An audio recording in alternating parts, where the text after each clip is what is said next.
I'd like to call the meeting to order. If everyone could please rise for the Pledge of Allegiance. I pledge allegiance to the flag of the United States of America and to the republic for which it stands, one nation, under God, indivisible, with liberty and justice for all. Madam Clerk, could you please call the roll? Trustee Rogers. Present. Trustee Reinders. Present. Trustee Pazmino. Present. Trustee Consolino. Present. Trustee Fialco. Present. Trustee Laha. Present. And Mayor Yukich. Present. And I apologize, it is Trustee Reinders. Yes, thank you. Okay. Are there any amendments to the agenda? Yes, Mayor. I actually have two. I'd like to amend I3 to reflect the following. Quote, Trustee Dan Fialco will be appointed as chair of the Homer Community Festival, and Trustee Beth Rogers will resign from the Homer Community Festival effective July 1st, 2021. So moved. I'd also like to make a motion to the consent agenda to move H4 to I4A.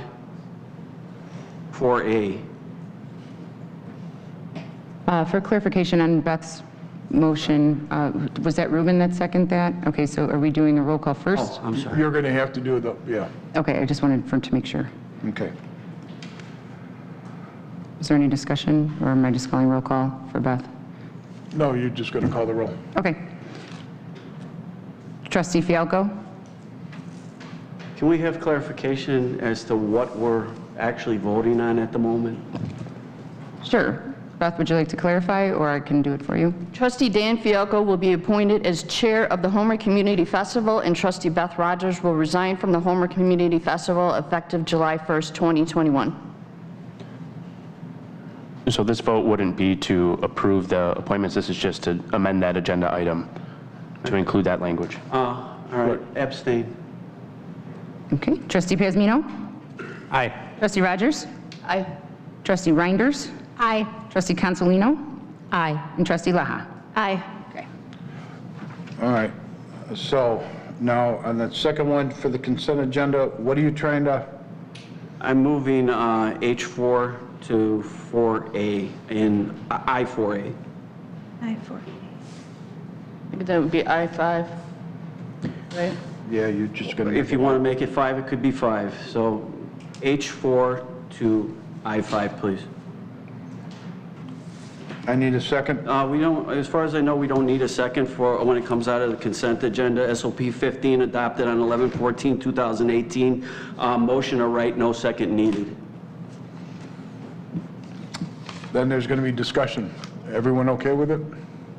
I don't think there is discussion. I think there can always be discussion, but you are correct. If you want to pull something off of the consent agenda, you have the right to do that, and it doesn't have to go to a vote. But doesn't it go to discussion when it comes up under I5? You can come up with that as well. The mayor has the chair, and he's the one who can ask if there's any discussion on it. Okay. I just want to make sure everyone's okay with it coming out of the consent and going down to the other ones. So if there's no discussion, then Madam Clerk, call the roll. There's no roll. Okay. All right. Well then. I have another change. Underneath executive session, can we also add language relative to potential real estate acquisition? So M2.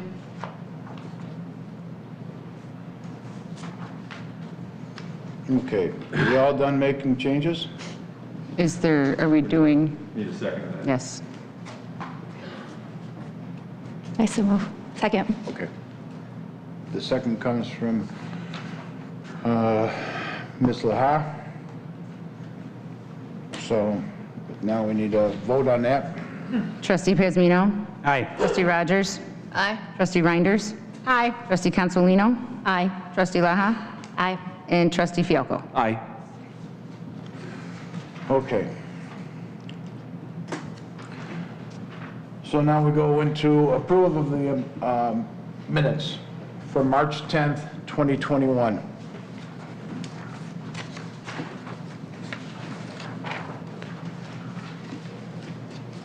Do I have a motion for the minutes from March 10th? So moved. Trustee Rogers? Second. Rose, was that you? Yeah. Okay. Trustee Reiners?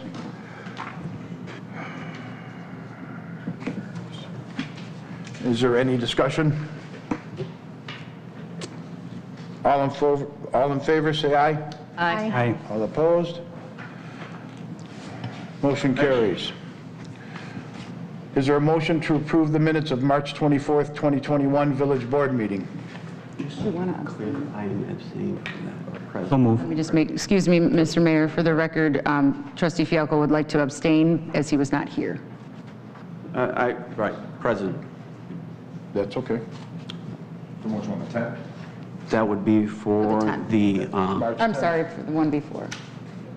Oh, yeah, the 10th, March sorry, yes, 10th. Yeah. Okay.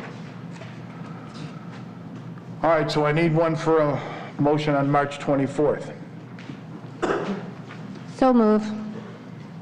Trustee Reiners, Second. trustee Pazmino. Any discussion on this one? I will abstain. I'm going to abstain too. I'm going to abstain as well. Well, I have to get to roll call for you guys to abstain. However, you don't have to abstain because you were not at the meeting if you don't wish to choose so. If you wish to, you can still vote even though you were not here, just to clarify. Okay, so there's no discussion, so let's call the... Trustee Reinders? Aye. Trustee Rogers? Abstain. Trustee Consolino? Abstain. Trustee Laha? Aye. Trustee Pazmino? Aye. And Trustee Fialko? Present. Mayor Yukich? Yes. Okay, next is reports, no, wait. Yes. No. I have one more. Yep. One more. Is there a motion to approve the minutes of April 28th, 2021 Village Board meeting? So moved. Trustee Rogers? Second. Trustee Pazmino? Any discussion? No discussion. All in favor, say aye. Aye. Aye. All opposed, say nay.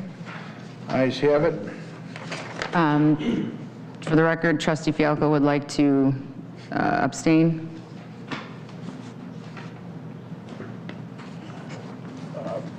I just mark it down.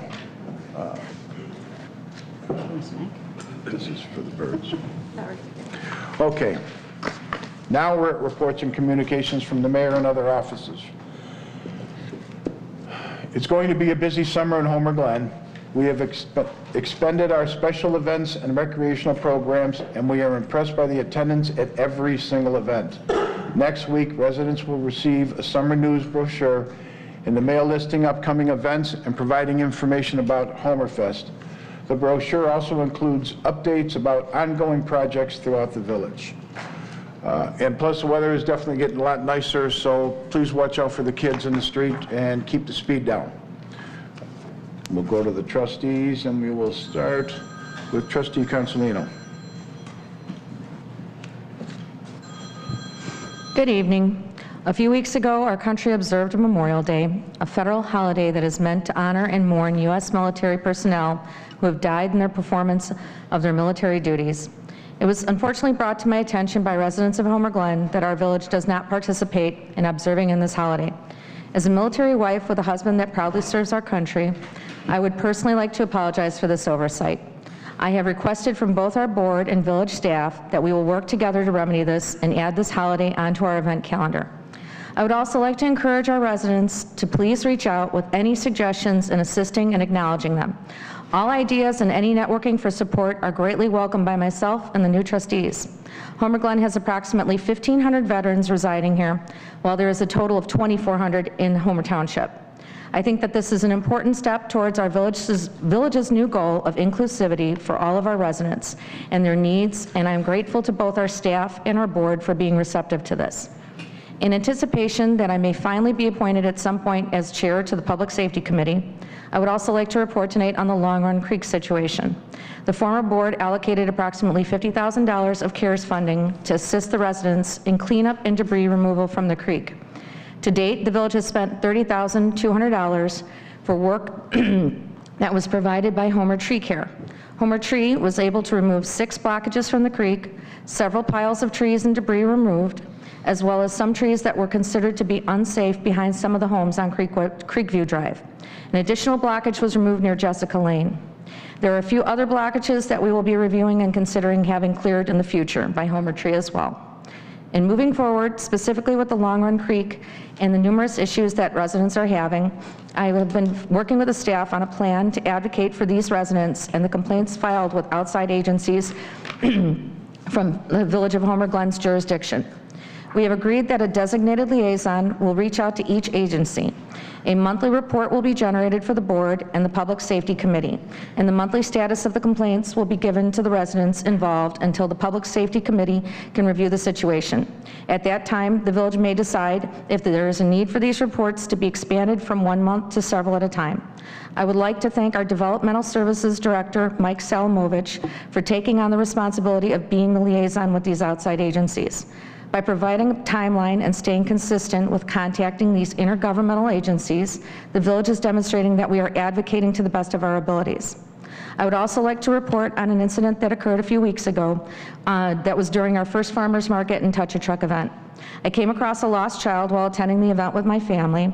And with Homer Fest approaching rapidly and with future events that will include many families and small children, the village staff are currently working on a new policy to include a booth that will host a booth, that will act as a lost and found location for the children and their families, as well as signage and information posted on the village staff website.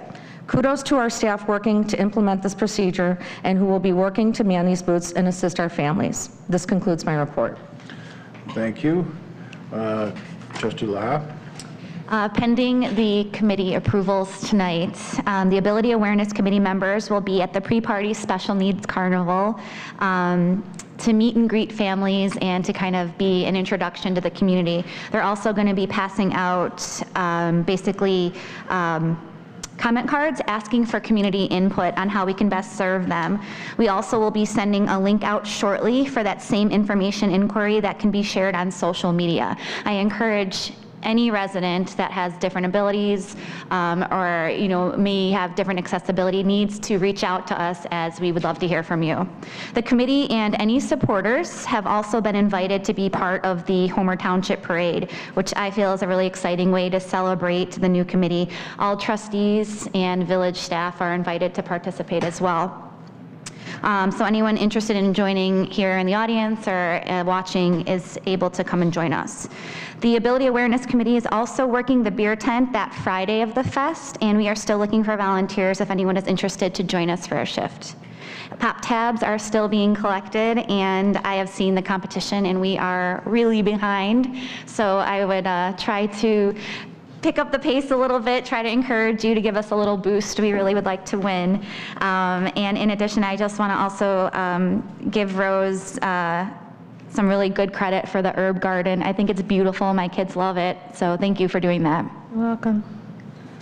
That's my report. Thank you, Trustee Laha. Trustee Rogers? Reporting on behalf of the Fest Committee, if I can, George, if you can help me with this.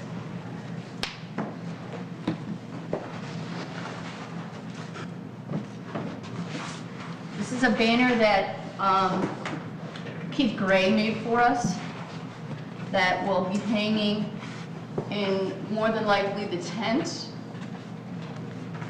Oh, that's so nice. I just picked it up today, so I apologize, otherwise I would have had it hanging. I don't know if you can see it, but basically, as I mentioned in my previous report, we're going to be dedicating the fireworks this year to Mike DeVivo. Down on the bottom, it has tonight's firework display is dedicated to Mike DeVivo. And then on the other 2 nights, he made a separate logo just to go over it that says, "Thank you, Mike." So this will be prominently displayed somewhere at the fest, more than likely probably the tent. And thank you.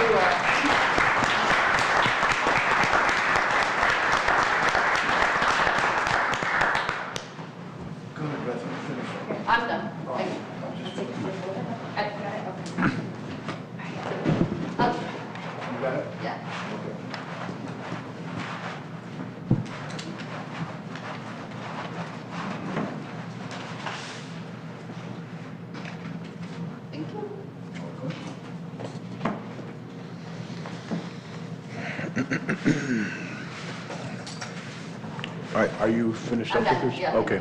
All right, we'll go to Trustee Piazmino. Thank you, Mayor. Got a couple of things. Just a reminder, our stargazing event is on Saturday, June 19th, commencing at 9 p.m. until 10:30 in Heritage Park. Beforehand, we have Crosstown Exotics who will be in the community room starting at 7:30. We also have a reminder, the deadline for the 20th Annual Community and Nature and Harmony Awards is fast approaching. Nominees are currently being sought to recognize an individual or group who through preservation, restoration, and/or beautification of land within the village of Homer Glen and/or unincorporated Homer Township has demonstrated a commitment to the environment and in the process significantly contributing to community pride. Awards will be presented in September. For more information, please visit our website at homerglenil.org. That's all I have. Thank you, Trustee Piazmino. Trustee Reiner.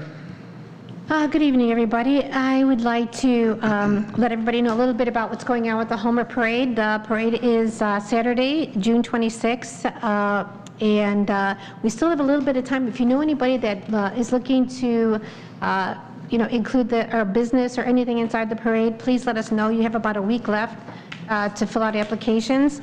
Right now, we have about, I would say about 35 people that have applied, and we're still looking for more. It's going to be a lot of fun this year. We have a lot of different people that have joined the parade, so wanted to let everybody know. The kickoff is going to be at 11 a.m. on the 26th, and also as Trustee Laha stated, my husband and myself planted our first herb garden in the park yesterday. So we're very proud of it, and we just ask that everybody give it a little bit of time to grow before we start going out there and picking at it.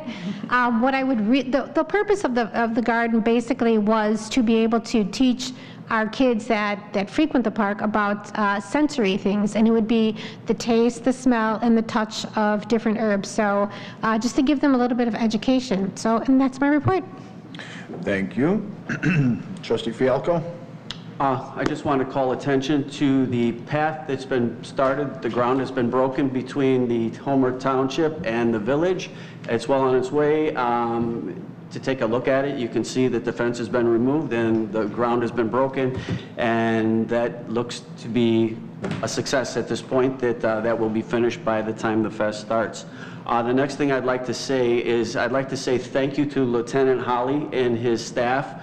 Looking over the numbers for this for last month, well, for the month of May, 454 calls they took, and they are the people that protect us every day from the things that go on in our community that aren't things we like to see happen sometimes, but they're there for us. And I've thought about something with Lieutenant Holly. I've gone through life, and you wonder when you're growing about leadership.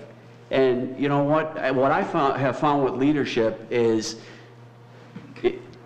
a leader is somebody, when things are going bad, they're willing to take the hit for it, or they're willing to take the blame even when it's not them that caused the problem.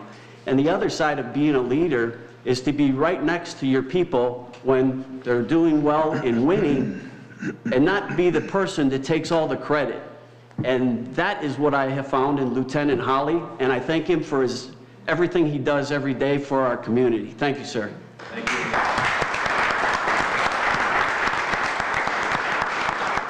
That is it. Thank you, Trustee. Next would be the village clerk. Thank you, Mayor. As Trustee Laha said, we are a little behind on the pop tabs. Not that we're promoting drinking or drinking soda, but we really need those pop tabs. We are collecting until June 30th. And the weigh-in will be on July 1st at Heritage Park during the Market in the Glen event. Again, we will be donating all the tabs to a 5-year-old girl celebrating her heartiversary. Her name is Lily, and she lives in Manhattan. After the weigh-in, Homer Glen, New Lenox, and a few other volunteers, John Robinson and Mike, I don't even know if you know this yet, but we discussed that you're volunteering your truck to lead Lily in a parade down to the Ronald McDonald House. We're going to escort her family, and the pop tabs immediately after the weigh-in. I wanted to thank all the volunteers for the beer tent and the parade so far. As Nikki said, or Trustee Laha said, we do need some more volunteers for both days.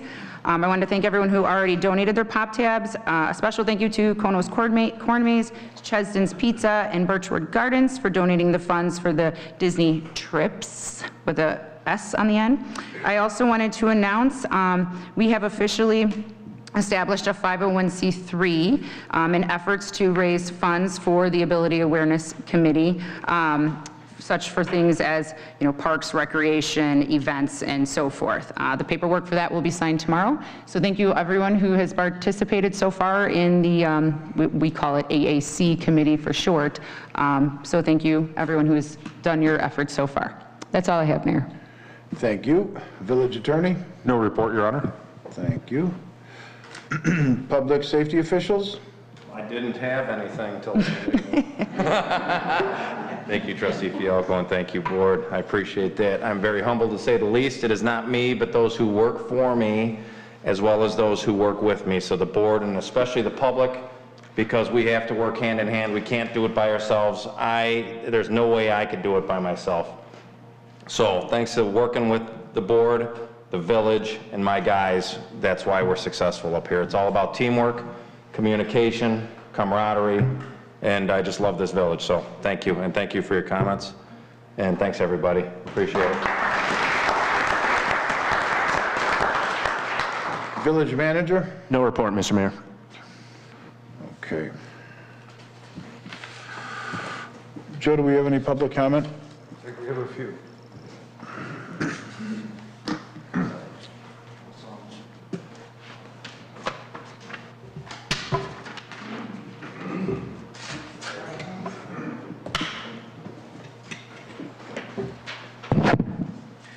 Thank you.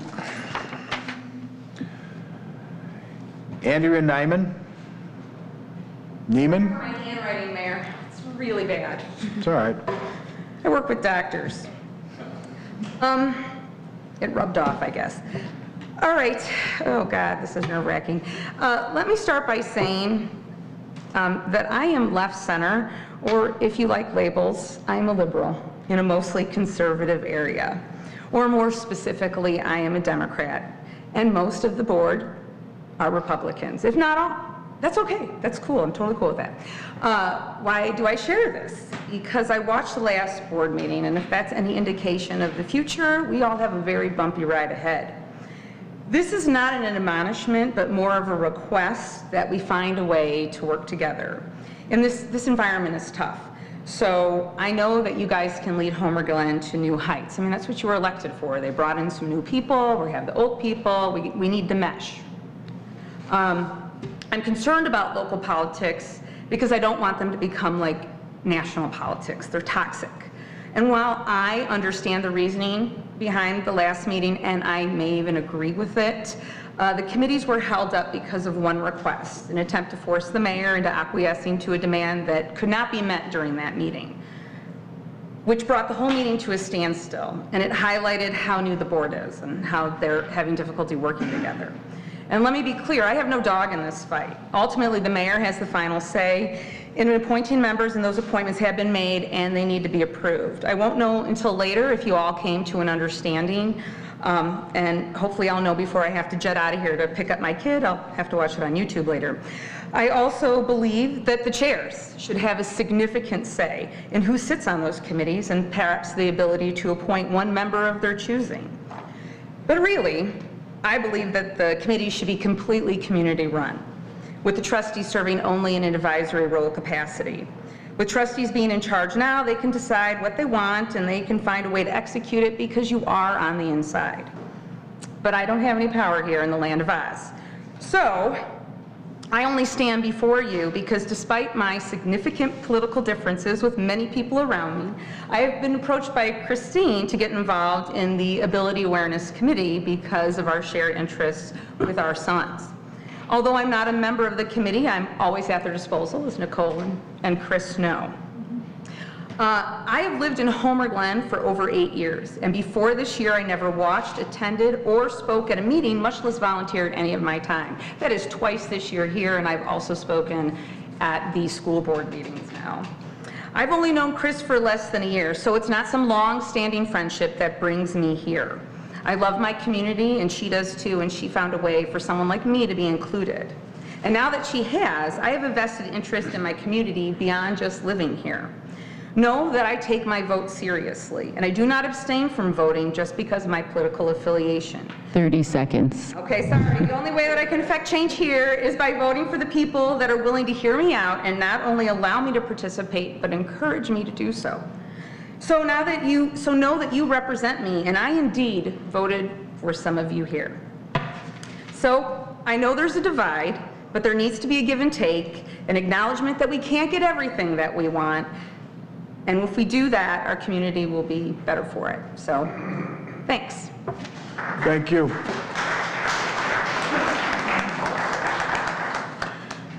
Jessica Basili? Yeah, she's here for Marion Village if needed. We'll call her up at that point. All right, that's it for public comment. Consent agenda.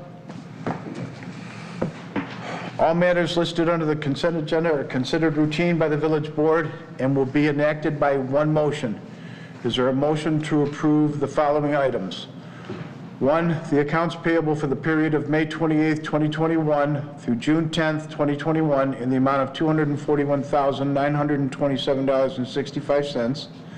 Number 2, payment of the Village of Homer Glen's April legal bills with Mahoney, Silverman and Cross LLC in the amount of $16,106.57. 3, payment of an invoice from Illinois Municipal League Risk Management Association, IMLRMA, in the amount of $28,742. Is there any discussion? Or no, I need a motion. So move. Trustee Pazmino, second. Second. All right. Laha. Is there any discussion? I have a question. Do we have any idea, in reference to number 2, consider for approval a payment from the village for April's legal bills from Mahoney, Silverman, and Cross?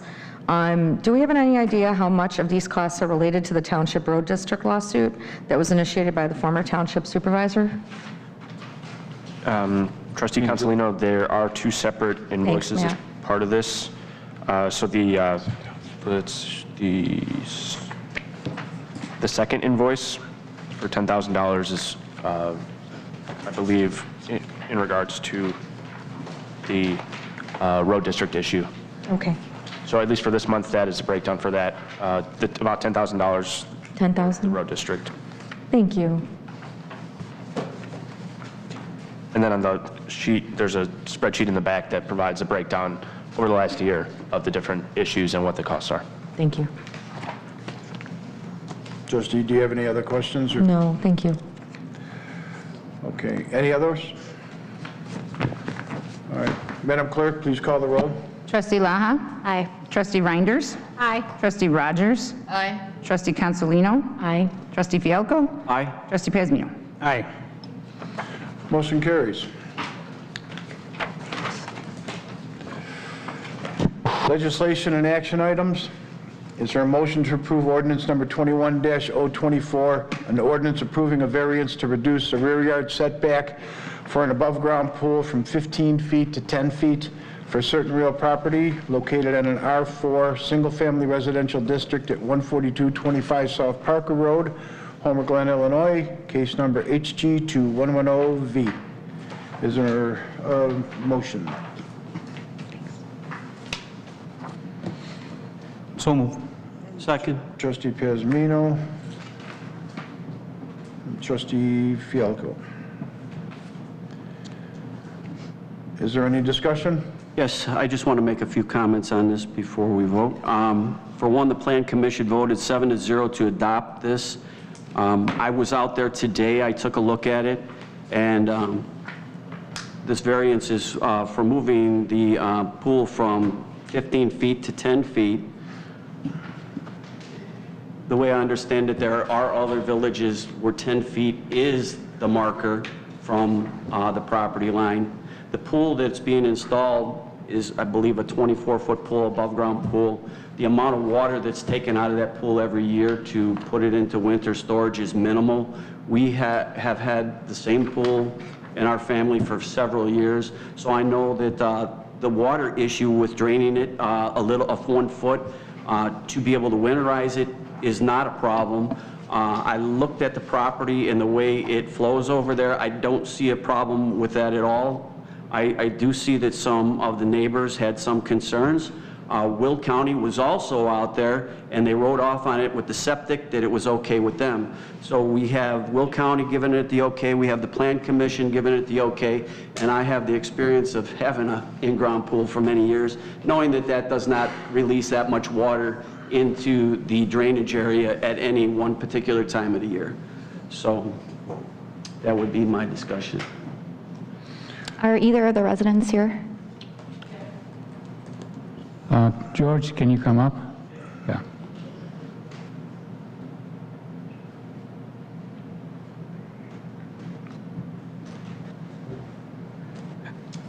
Is it your pool that you? Yes. Okay. And is the neighbor here that has a problem or has the questions about the possible drainage? Yes. Yes. Okay. Tell us a little bit about what you want to do. Explain it to us. I know we have the pictures here, and I had some questions about it. But, from my understanding, you don't have water coming in. There's an issue with the neighbor that says that there may be some water issues. Yeah, so that's the only concern is because his concern is that that drainage never gets cleaned out, so that water always builds up and it causes problems for him. So that was his concern. But other than that, I mean, yeah, I'm installing the pool, it's maintaining pretty much. Can you tell me what kind of a septic system you have? Is it cement or is it ground? It's cement with the lines. Okay, all right. But as far as your pool, you're not releasing water on any regular basis into that area where they're considering the drainage, correct? Correct. The only time that you would be doing that is to take about a foot of water out of it, to put the pillow in, to then put the cover on it, right? Correct. So there is no water being released from the pool on a regular basis that should be creating any problem. No, they shouldn't. I've had pools before, so I know how to maintain them. It's not an issue. Okay, thank you. I can't hear you. There's someone that wants to be addressed. Yes, he wants to speak. Are you one of the neighbors? Yes. Okay, let him finish and then we can, thank you. Are there any other questions for the homeowner? Okay. Okay, thank you. Thank you. All right, sir, if you want to come up forward, that'd be fine. Yeah, I'm one of his neighbors. I have a water problem behind my shed, which is a drainage ditch that doesn't drain. It doesn't go anywhere. The water's been in there for over 2 years. Now, you were saying that drainage from a pool, where is that going to go? Into the ditch and behind my shed and fill up the culvert. It doesn't go anywhere. And when it rains, it bypasses the culvert and runs down 2 houses and in between the houses out to the street, the Chickasaw. And this water, I've been battling this for years, and I'm getting nothing done. Nobody can do anything. As you said, I was told, the village didn't put it in, Homer didn't put it in, I didn't put it in. It was there when I moved there over 20 years ago, and it's never been plugged up like it is now. In fact, that ditch was dry for about maybe 3 years, till about 3 years ago. Then this water started coming, a lot of water, and it just plugged up and it just pools right there. I can swim in it. That's how deep it's getting. So I'm worried about mosquitoes, I'm worried about my septic tank, and I don't know what else to do but fill in the ditch, because they're not doing anything. Just fill it in and forget about it. Let the water go wherever it wants to go. You can't do that. Well, then the village has got to help me do something. Oh, let me finish. Could we get someone to go over there and take a look before we get an approval for this, because we don't want to make something worse than what it is already? I mean, we've been there multiple times. The drain that he's referring to was constructed. It's privately owned by one of the homeowners there. It was constructed years ago, so back when it was the Homer Township Road District, they didn't touch that because it was a private drain. It periodically does need to be cleaned out, especially in the fall when you have the leaves. I know in the past we've had discussions about the recommendations to the homeowners to construct swales, basically from the backyards towards the front. As he has mentioned, the water travels a few doors down and then actually goes to the front. Because obviously, although the water is trying to drain towards the tributary to Long Run Creek, so it's basically going from east or from the west to the east, Parker Road being actually higher than the properties that are along the east side of it. The pool is actually upstream from this area, so it's as far as blocking any water, it's not going to be blocking any water.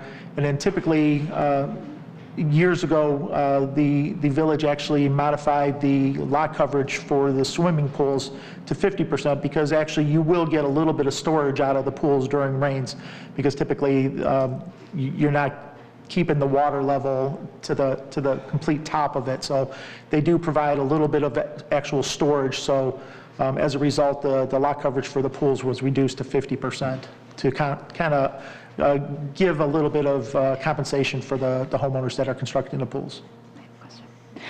We can certainly go out there and take a look if you'd like. We can certainly do that. Well, I think that would be very important because if we allow this pool to be built in and then it does screw up a lot more, we need to know what it would take to fix it or change the direction of the water, whatever you have to do, but we can't dump if there is an issue with this. If I'm hearing this right, though, this has been done. Everybody's been out there. You have been out there, correct, Mike? Correct. The drainage issue is a drainage issue from long ago. It has nothing, it's not related to the pool. Correct. The pool being 10 feet off the property line is not going to be in the way of the drainage that's already exists, correct? Correct. The pool will be upstream. The placement of the pool is upstream, out of the way, 10 feet off of whatever that would be. So the pool's not causing a hardship with water, correct? Correct. So for us to go out there again, to me, doesn't make sense when it was approved by the commission 7-0.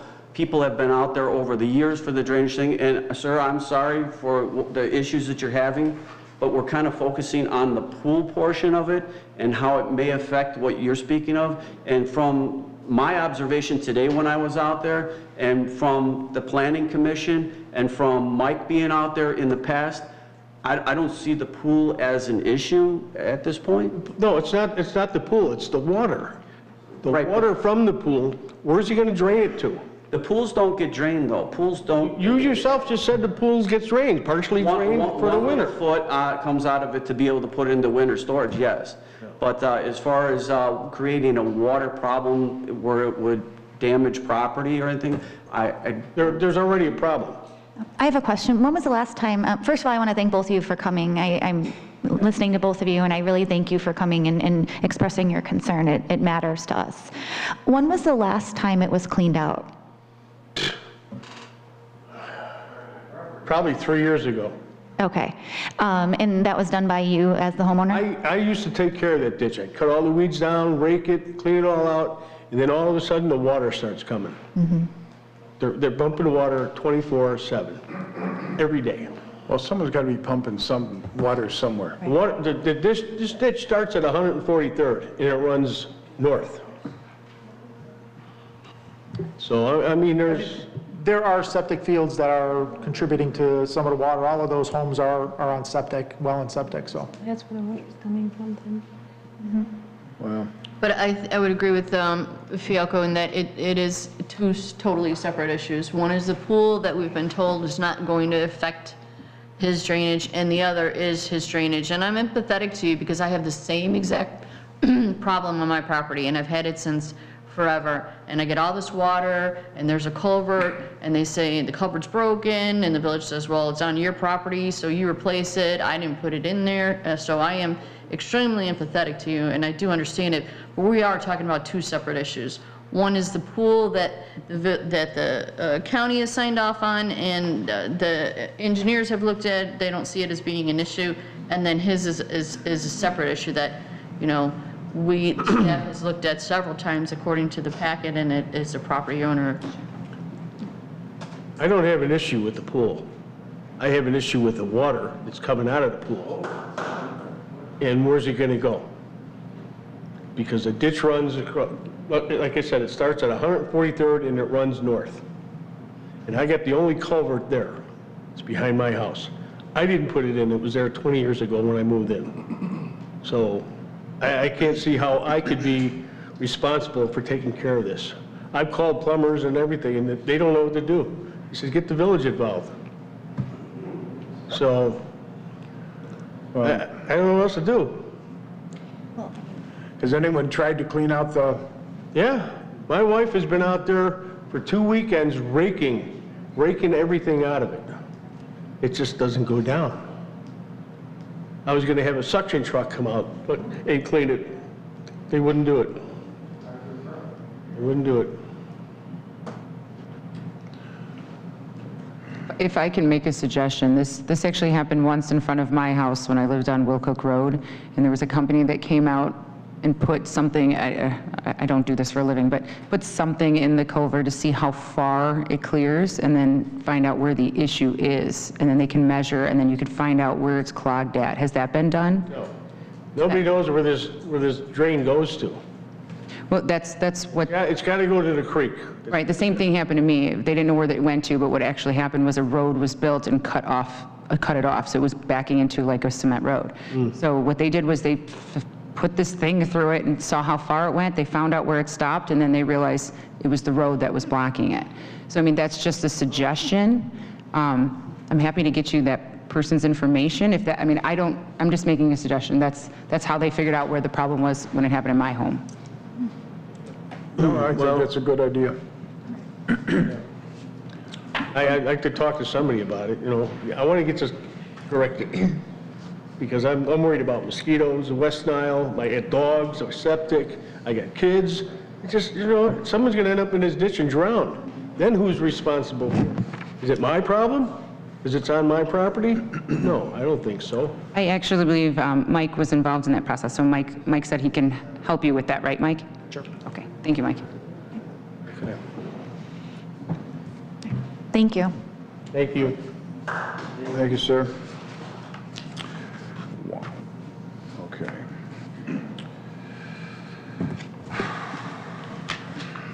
All right. Is there a motion to approve the... Oops. I thought we were all set. I need to do roll call if there's no more discussion. Yeah, if there's no more discussion, just roll call. All right, just a roll call, please. Trustee Pazmino. Aye. Trustee Laha. Aye. Trustee Fialko. Aye. Trustee Consolino. Aye. Trustee Reinders. Aye. Trustee Rogers. Aye. Motion carries. All right, so I got this one here, and then I got to come back to this one. Next one. Where's that one? This is okay, is there a motion to approve ordinance number 21-025, an ordinance approving an amendment to the plan unit development with an exception to reduce the required parking from 267 spaces to 149 spaces, site plan approval, and a variance to exterior construction standards for certain real property located in the C3 General Business District of 15624 Marion Drive, Homer, Glen, Illinois, case number HG 2103GS. So move. Trustee Pazmino. Is there a second? Second. Who's owning it? I know it's between two of them, but I don't know who's first. There we go. We'll go with Trustee Fialko. Discussion? Mayor, I did reach out to a resident over there who's very active in the community and asked him, I saw the questions and answers that came back from Marion, but none of it really answered how the residents felt. So in speaking to him, he said that there really was no pushback there, that there wasn't any kind of like drama or hubbub around it. It is what it is type of a thing. So, any other discussion or questions? That answers my question. I was concerned at what the residents felt and wanted since they're living there, so that answers my question. Okay. Thank you. With no other discussion, Madam Clerk, please call the roll. Trustee Laha? Aye. Trustee Fialko? Aye. Trustee Consolino? Aye. Trustee Reinders? Aye. Trustee Rogers? Aye. Trustee Pazmino? Aye. Motion carries. So, number 3, is there a motion to approve the mayor's appointments to the village's committees as outlined on the supplemental sheet, including the appointments effective July 1st, 2021? I so move. Second. Second. All right, you're first. Got it.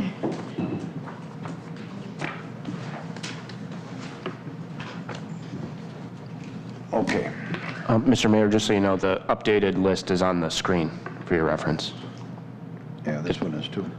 All right. Number 1, the Mayor's Ability Awareness Committee, appointments of Chairperson Trustee Nicole Laha, committee members, Village Clerk Christina Knightsky-Troike and Karen Adamczyk, Heather Bleak, Angela McKenna, Robert O'Connor, and James Crones.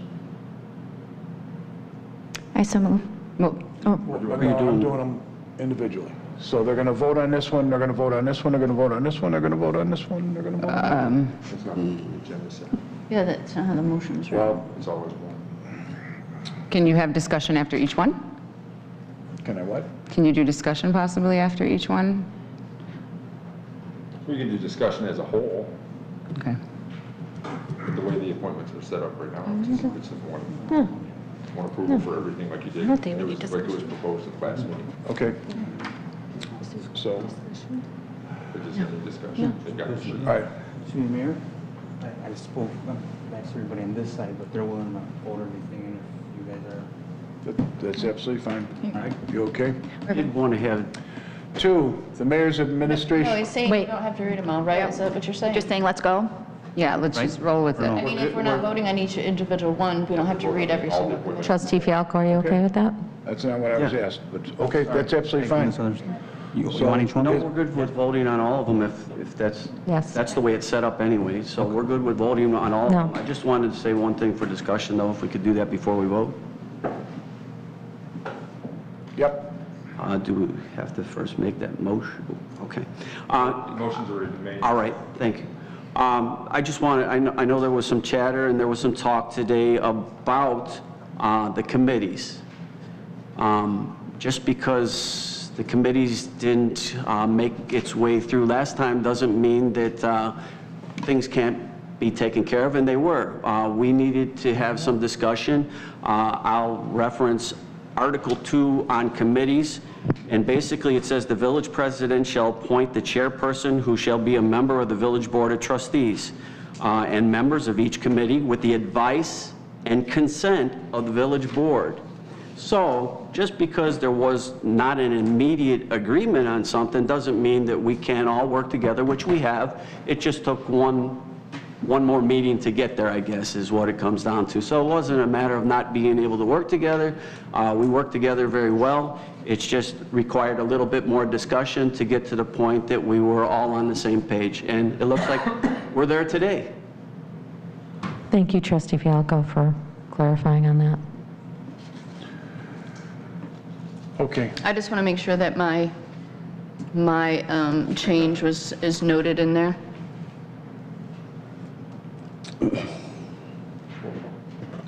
Okay, Madam Clerk, please call the roll. Trustee Laha? Aye. Trustee Fialko? Aye. Trustee Consolino? Aye. Trustee Reinders? Aye. Trustee Rogers? Aye. And Trustee Pazmino? Aye. Motion carries. Aye.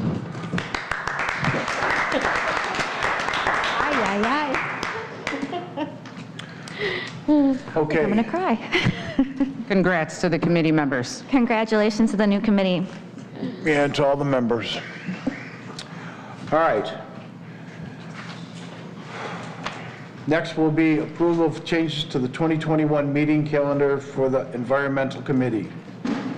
Is there a motion to approve the attached changes of the 2021 meeting calendar for the Environmental Committee? I'll make that motion. I'll second. Trustee Fialko, Trustee Consolino. Discussion?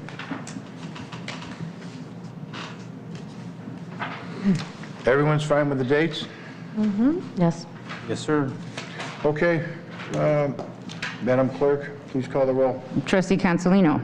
Aye. Trustee Reinders. Aye. Trustee Rogers. Aye. Trustee Pazmino. Aye. Trustee Laha. Aye. Trustee Fialko. Aye.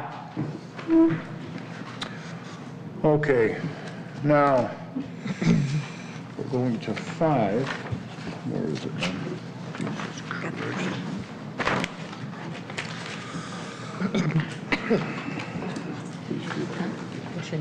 Oh, we just had H4 right now. I-5.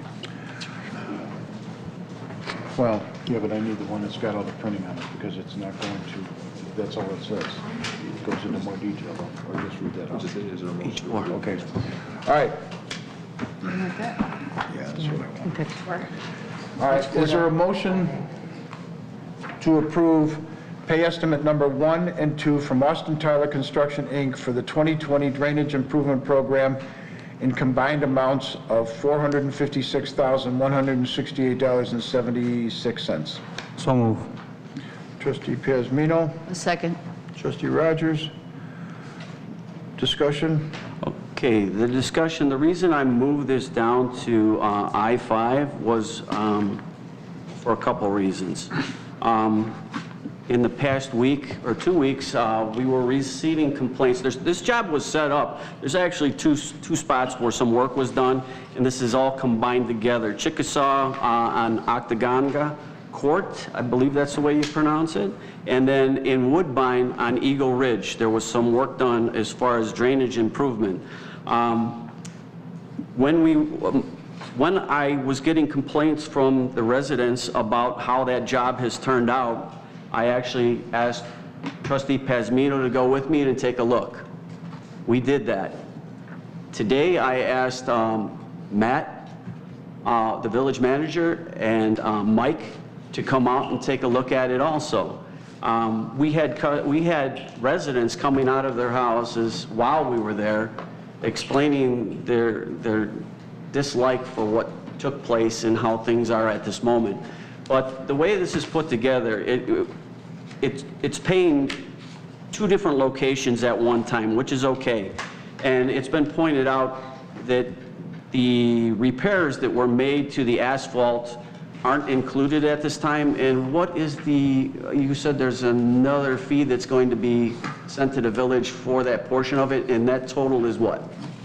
I don't know what that final pay estimate will, there will be another pay estimate 3, it'll probably be on the agenda in July. Because right now, we're at about $500,000, $456,168.76 to do this. After we walked this job down, well, Mike had a few ideas what he could do or how to approach the people that actually did the work. There is not a problem so far with the sewer portion of it and the work that was done.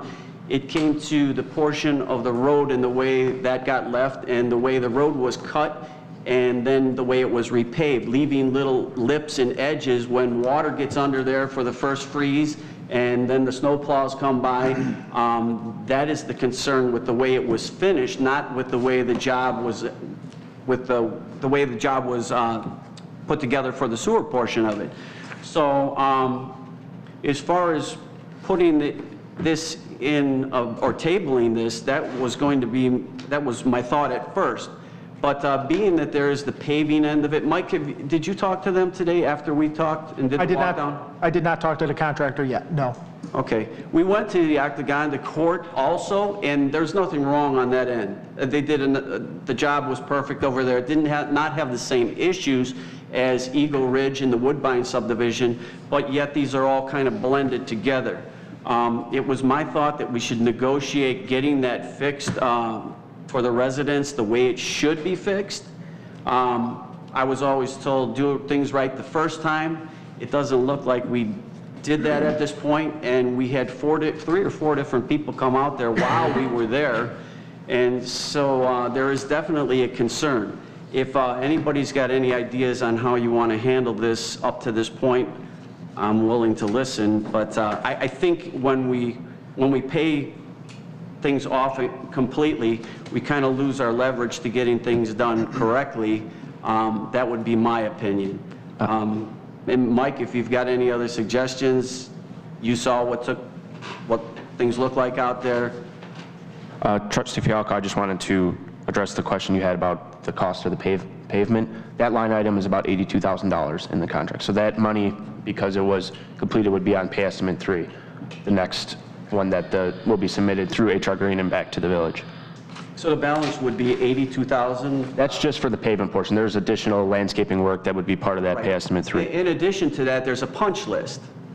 Now, everybody knows how that works with contractors. Sometimes they get busy during the season and the punch list gets put at the bottom of the pile, and then when they get time, they come back and take care of a punch list. So we have 2 issues. We've got a punch list, and we also have the condition of the road, that the residents are not happy with the way it looks right now. And it isn't just the way it looks. That's the kind of the way it started, or what was thought to be the problem. It's actually the way it's put together, the way it was cut, and the lines aren't straight. Everything kind of jig-jags around. There's lips to the asphalt where it is not compacted into a 90-degree angle. And I see what the residents are talking about when they are making their complaints. So. Well, I'm so sorry. Austin Tyler has done a lot of work for us. They'll stand up. If we fix something, they'll take care of the problem. And this is far from being paid out, and we always have a holdback pending final inspection and punch list. So this is far from being paid out. They're not asking for anything relative to that paving to be paid during this draw. There's approximately $200,000 that would be remaining to be paid out on this project. After the $456,000. Correct. Okay. So what would be your recommendation to put this through then, and then you can work with them to get things taken care of? We'll talk to the contractor. Obviously, this is going to be, these 2 pay estimates are for the work that they've done to date, which does not even include the pavement issue. So obviously, the recommendation would certainly be to pay them for the work that they've already done to date. And then we can discuss the other issues and look at other options for the completion of the road. Okay, then we've called attention to it. If that's your recommendation, I completely understand it. Okay, is there any other discussion? Madam Clerk, could you please call the roll? Trustee Reinders? Aye. Trustee Rogers? Aye. Trustee Pazmino? Aye. Trustee Fialko? Aye. Trustee Consolino? Aye. And Trustee Laha? Aye. Motion carries.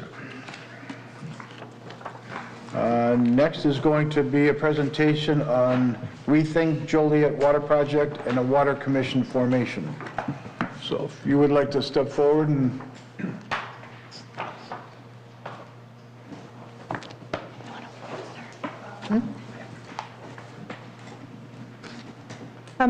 Mayor, trustees, thank you very much for your allowing me to make this presentation this evening. My name is Allison Swisher. I'm the Director of Public Utilities for the City of Joliet, and I was invited here this evening by Matt to go ahead and make a presentation introducing you to the alternative water source program that was initiated in Joliet and the formation of a regional water commission that we've been working on for the past couple of years.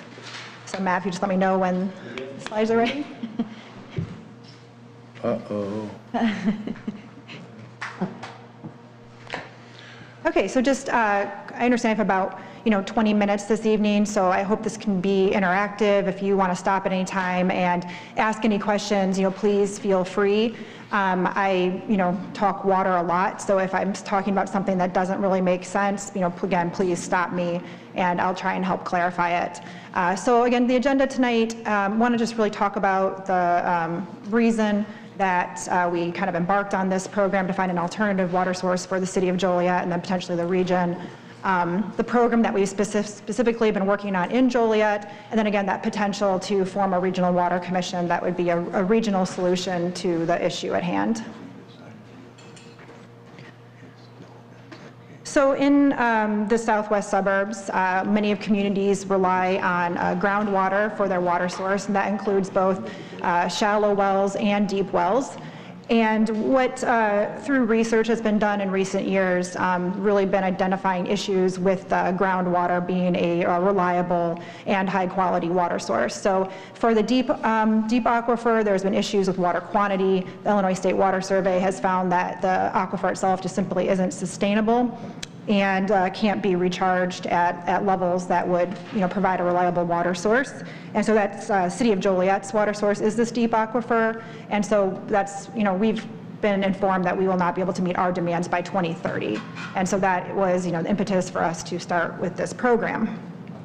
Other communities rely on shallow wells. However, there's issues with water quality with the shallow wells, namely chlorides as well as PFAS. There's been sampling done at local wells that show that chloride levels are rising, mostly from runoff from road salt. And then also there's also been sampling done by EPA that shows that PFAS is been found in wells locally that would ultimately trigger treatment requirements in the near future. So with that, issues related to groundwater, there's really an opportunity for a regional solution to water issues. And we find that there's many benefits to a regional water solution, providing that high quality, sustainable water supply for users that will support, the economic development that is still anticipated to occur in the Will, Grundy, and Kendall counties, through the economies of scale that come with working together with other communities. We anticipate that we could then lower those costs, impacts to all of the community members. And we do have a lot of support from state and local and federal legislators to really work together and support regionalization efforts. And also there's an opportunity for participation in the control of a Lake Michigan water source. I'm just going to talk briefly about the specific program that we've been working on in Joliet for the past few years. Again, as I mentioned, we were informed by the Illinois State Water Survey that our current water source is not sustainable. This isn't a new issue, but it wasn't really known until recently that we had such a small time frame in order to find another water source. So Mayor Ordekirk and Joliet, tasked myself and our environmental commission with performing a study to find a new water source. This study was done in multiple phases, beginning in 2018. The first phase was focusing on really looking at every possible water source that could provide water to Joliet. Really wanted to make sure we didn't leave any stone unturned. So we looked at river sources, multiple lake water sources, and also looking at different groundwater sources. And so based on that evaluation, we looked at water quality and water quantity. There were 5 water sources that were forwarded then to this phase 2 evaluation that took a deeper dive into looking at other criteria to evaluate those 5 water sources, which included the Illinois River, the Kankakee River, and then 3 Lake Michigan options. At the end of 2020, or in January of 2020, the City Council directed us to evaluate 2 Lake Michigan alternatives. One was purchasing water from the Chicago Department of Water Management, and the other was building a new intake in Indiana and piping the water to Joliet. After a thorough evaluation of those 2 alternatives, the City Council did select purchasing water from the Chicago Department of Water Management and then conveying that water 31 miles in a new transmission main out to the southwest suburbs to provide that Lake Michigan water to the city and other potential partners. So briefly, just want to hit some highlights of what that project entails. We will be utilizing Chicago's existing water treatment facility. They have the world's #1 and #2 treatment facilities. This water will be treated at the Eugene Sawyer water purification plant located on the south side of Chicago, and then conveyed through a tunnel system to about 84th and Kedvale, which is located near Midway Airport. At that point, the commission that's in the process of being formed will then begin to build new infrastructure at that location, which would then ultimately convey the water out to the southwest suburbs. So that infrastructure that's there in blue would be what would be owned, operated, and maintained by the new commission. This capital costs in 2020 dollars ranges from about $600 million to $800 million, depending on the size of the facilities that are constructed. So then once we leave the site there near Midway Airport, there's going to be 31 miles of transmission main that will be constructed. This is probably going to be in the 54-inch to 60-inch diameter, so very large pipe. This is just a very conceptual transmission main route, so please don't focus too closely on that route as it does go through the various communities, as this is something that's going to be modified once we know which communities are participating in the regional water system. So one thing I do want to highlight is just the agreement that we've negotiated with Chicago for the purchase of this water. We have a preliminary water supply agreement that has identified key terms with them, and I'll just say it's a very significant departure from the terms of many of the water purchase agreements that Chicago's other wholesale customers have. And I want to hit on some of those highlights, especially the basis for the costs and fees, as well as the commitment to transparency and collaboration. So I know in recent years, Chicago has raised their rates significantly, which has then resulted in wholesale customers having to pass those costs onto their residents. And we've always felt that that was unfair to convey some of those increases in rates that were being utilized to fund projects being solely completed within Chicago for the benefit of Chicago residents. And so that was one of our key terms that we negotiated with Chicago, was that in this agreement we would only be paying for those facilities and services that directly were required to provide the water service to Joliet and other commission members. So very specifically list items such as water main distribution improvements in Chicago, lead service line replacement in Chicago, water meter installation in Chicago. So again, many things that they had been utilizing, suburban ratepayers, fees to pay for within Chicago.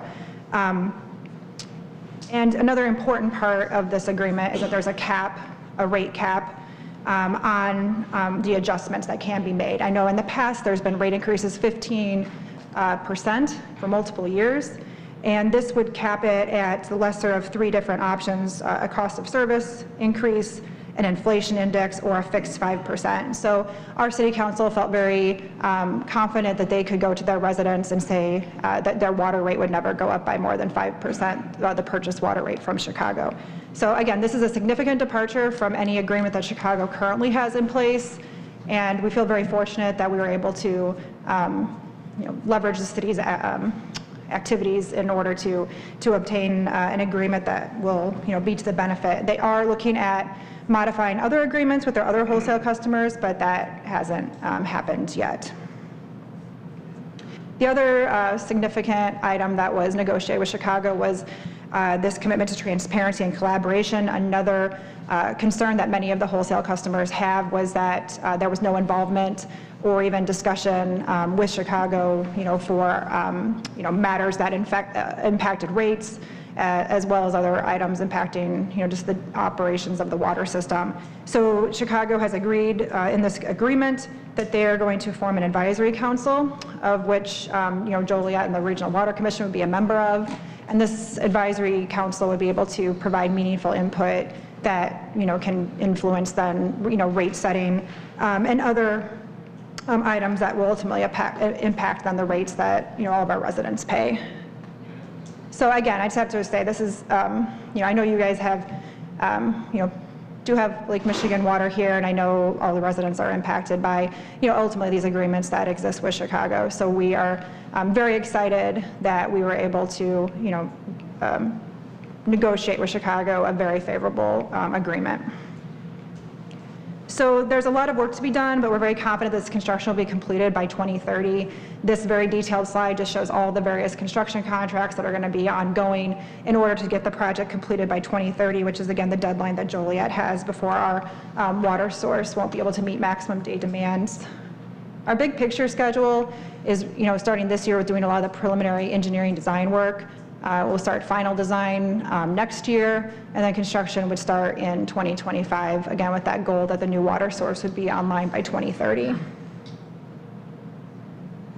To help keep the city really, grounded in making sure that we're meeting our ultimate goal, we have developed a strategic plan, which is being used to guide the development of the program. And really we have this vision that we want to really be recognized by our customers, employees, elected officials, and regional partners, as providing a sustainable, reliable, and high-quality water source. And really that mission is to then implement that new water source by 2030.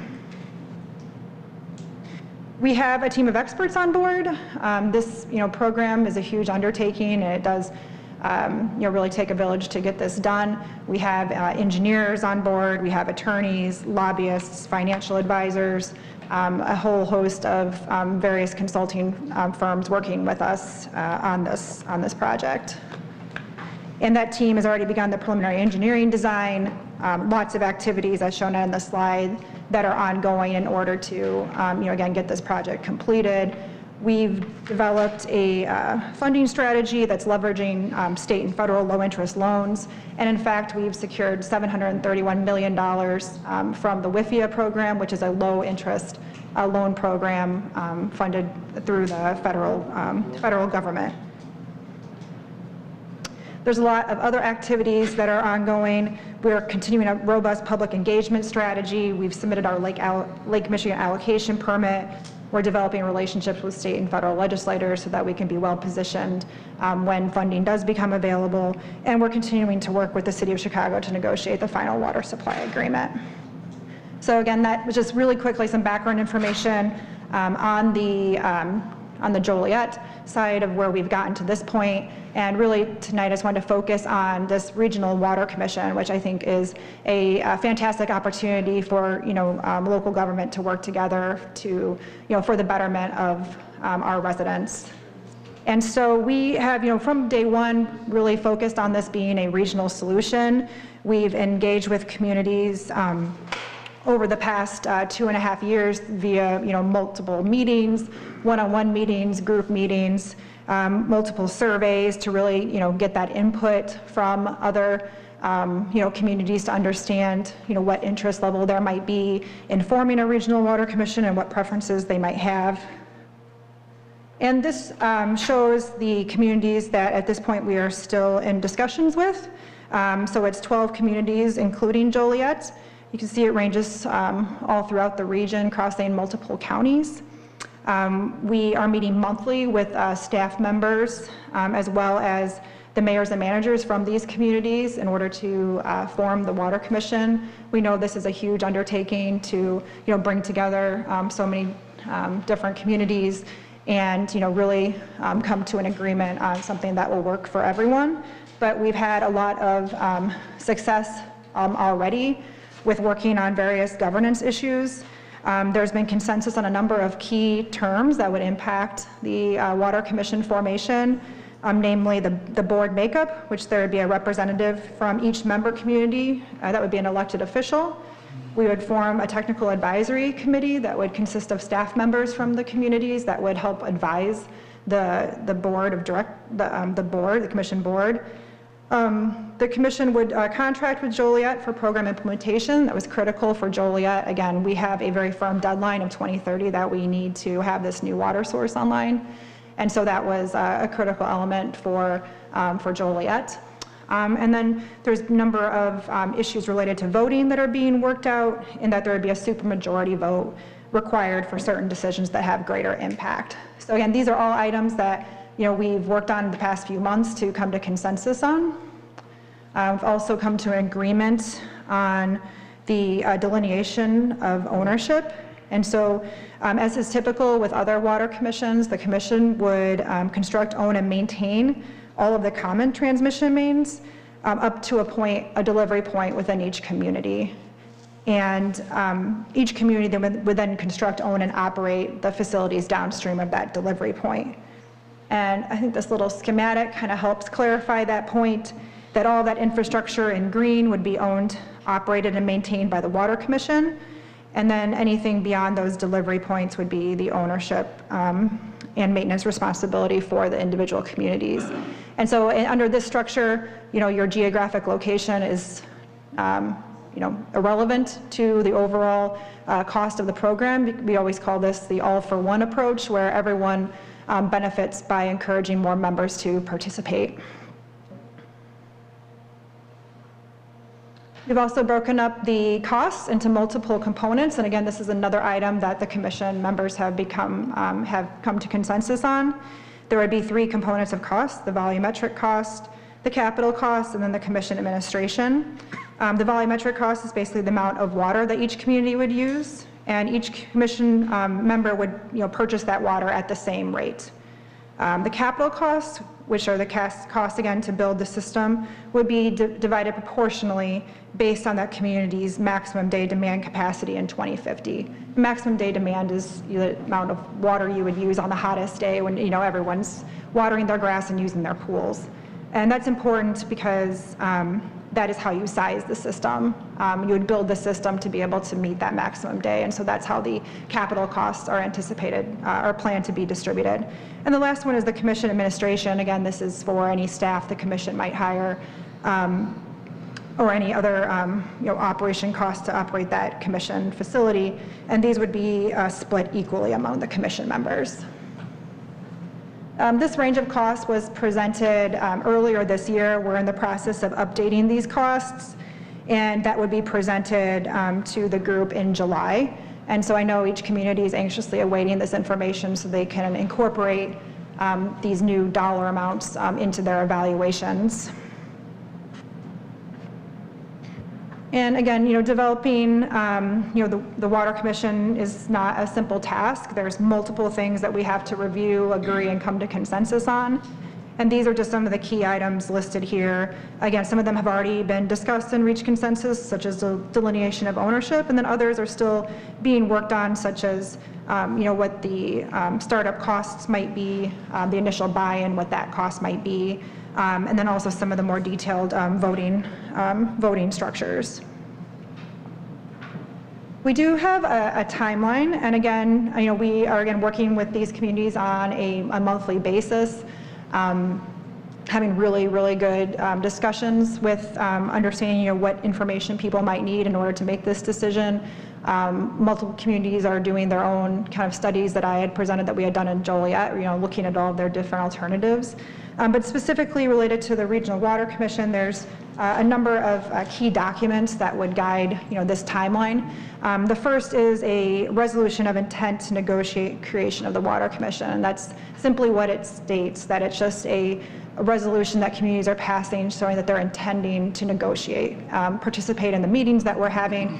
And this is really just to help demonstrate that communities are seriously considering this alternative, and it kind of helps provide some clarity for the other communities that are very seriously participating. We're working on Water Commission enabling legislation. We have a great opportunity here to really make this commission what we want it to be, and that would require modifications to the current state statutes for water commissions. We're currently working on that with our special legal counsel, and actually at the next mayors and managers meeting, we'll be presenting what that draft legislation looks like with some key questions that need to be answered by the group. But that would be, as anticipated, to be passed this fall in the veto session. There's also an ordinance to join the Water Commission. I think one of the main questions I always get is, when do I have to make a decision? And we're looking for that decision to be made by the end of January of 2022. We understand that communities are doing various studies to evaluate their options, and want to be clear that we do need to have that decision made by the end of January, because that is critical for us moving forward with our design. We do need to know what that final design is going to be and what size we're building the system to. Once the commission is formed, then there will be bylaws approved by the Water Commission Board of Directors, as well as then water supply agreements that would be approved by each of the members. And that in effect is, documenting that you are, purchasing water from the Water Commission, and we'll be using that then to support issuance of debt. So again, many key documents that will answer all the questions that we're discussing at these Water Commission formation meetings. For communities who are interested in looking at becoming a Lake Michigan, water user, there's multiple responsibilities that each community will have to do that, the commission will not be doing. Those are, listed here. Providing storage, implementing the modifications within your own system, obtaining a Lake Michigan allocation permit, and then performing other corrosion control studies to ensure a proper transfer of water to a new water source. And this last slide, I just wanted to revisit this. I know I presented this earlier, but I do really just want to hit on the real benefits of working together with other communities. I know, here in Homer Glen, you have many options that, could provide a high quality Lake Michigan water source, to your community. But we do really feel that with this Regional Water Commission is the best opportunity to have the most control, over that water source. We have a lot of information at our website, rethinkwaterjoliet.org, copious amounts of reports and other information. So if you do want more information on, what we've been working on in Joliet, then our website is a great resource. So that I know is very quick, and I, would welcome any questions. Thank you very much. I'll just say it's a lot of information to take in, and I'm hopeful we can get a copy of this PowerPoint so that we can better absorb it. And then additionally, if we could get your contact information, because it is a lot. It's very confusing, even following our current system that we have, and all of the litigation and everything that's with that it's very time consuming. So if we could get a copy of this and your contact information so that I could have more time to better absorb it and have, intelligent questions to ask. Yes, no, definitely, of course. And, like I said, we have, lots of meetings. I know your staff has been attending, so we definitely appreciate that. We do, would like, the trustees and board to consider the model resolution if you're serious about considering this alternative. So, thank you. Thank you. Thank you. Thank you. Thank you. All right, is there any old business? Is there any new business? The next item is executive session. Is there a motion to go into executive session for purposes of discussing potential litigation and what was it? Land acquisition. Real estate acquisition. And land acquisition. I'll make the motion. I'll second. Trustee Fialko, who seconded? John?